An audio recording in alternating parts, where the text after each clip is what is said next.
By escaping slavery and becoming an abolitionist leader, Douglass had to leave many people that he cared about.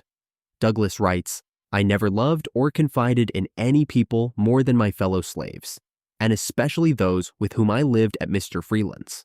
I believe we would have died for each other.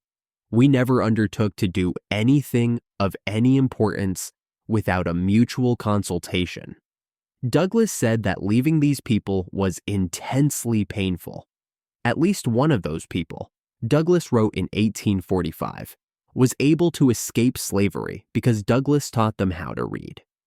One day, a few slave owners who were religious leaders in the community, including Master Thomas, rushed into the class with sticks and stones and broke up the little Sunday school. They forbade another meeting and threatened to whip everyone. Douglass said that his blood would boil thinking about the way the school was broken up. Douglass said that the year went smoothly, and he was not hit once. He writes, "I will give Mr. Freeland the credit of being the best master I ever had, till I became my own master."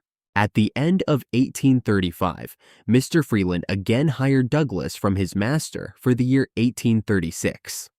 Douglass writes, "I began to want to live upon free land as well as with Freeland, and I was no longer content, therefore, to live with him or any other slaveholder." He said, "Year after year had passed, and I was still a slave." Douglass decided that the year 1836 would not pass without him making an attempt to escape slavery. He decided he wanted to escape with his fellow slaves. He began brainstorming with his friends, first Henry and then John. Even if they escaped, they could easily be returned to slavery. Then they would be treated tenfold worse than before. They had to consider the fact that they could face starvation, drowning in the water, or being chased by dogs. They experienced violent mental agitation thinking about the possibilities.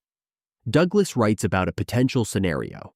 "We were stung by scorpions, chased by wild beasts, bitten by snakes, and finally, after having nearly reached the desired spot, after swimming rivers, encountering wild beasts, sleeping in the woods, suffering hunger and nakedness, we were overtaken by our pursuers, and in our resistance, we were shot dead upon the spot."